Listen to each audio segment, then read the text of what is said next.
Hello বন্ধুরা, football মানে আবেগ, আর আর্জেন্টিনা মানে এক অন্যরকম আবেগের নাম। 2030 সালে বিশ্বকাপ যখন আসবে, তখন হয়তো আমাদের প্রিয় লিওনেল মেসি মাঠে থাকবেন না। বয়স তখন তার 43 বছর হয়ে যাবে। যদিও মেসি মানেই রেকর্ড ভাঙা আর চমকে দেওয়া, তবুও ফুটবল তো থেমে থাকে না। তাই আজ আমরা দেখব মেসিকে ছাড়া 2030 সালে বিশ্বকাপে কেমন হতে পারে আর্জেন্টিনার স্কোয়াড। প্রথমে আসি আক্রমণ ভাগে। মেসি না থাকলে দলের মূল আক্রমণে সামলানোর দায়িত্ব থাকবে হুলিয়ান আলভারেজ এবং লাউতারো মার্টিনেজের কাঁধে। তারা দুইজনই অভিজ্ঞ ও নিজেদের বহুবার প্রমাণ করেছেন।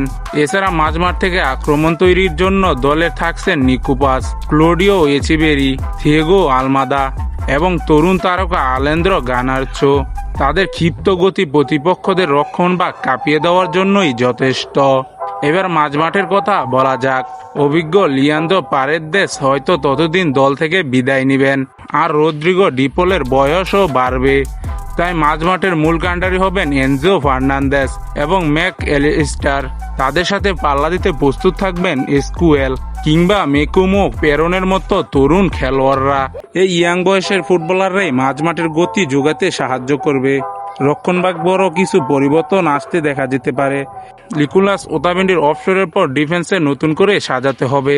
তবে লিসেন্দ্রো মার্টিনেজ ও ক্রিস্টিয়ানো রোমেরোর জুটি আগের মতোই দলের আস্থার প্রতীক হয়ে থাকতে পারেন। তাদের সাথে ফাকান্দু, মেদিনা, মলিনা এবং তরুণ ডিফেন্ডাররা রক্ষণকে আরও শক্ত করতে প্রস্তুত থাকবে। সর্বশেষ গোলকিপার পজিশন। এমিলিয়ানো মার্টিনেজ বা আমাদের প্রিয় দিবো যদি ফিট থাকেন, তবে তিনিই থাকবেন গোলপোস্টের নিচে সবার প্রথম পছন্দ। তবে তার বিকল্প হিসেবে তরুণ সান্তিয়াগো বেলত্রানের মতো উদীয়মান গোলকিপাররাও প্রস্তুত থাকছেন। সব মিলিয়ে মেসির পরবর্তী আর্জেন্টিনার দল বেশ শক্তিশালী এবং তরুণ নির্ভর হতে চলেছে।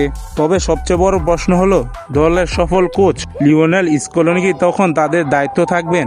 স্কলোনি যদি থেকে যান, তবে এই তরুণ দলটি গুছিয়ে নেওয়ার জন্য আরও সহজ হবে।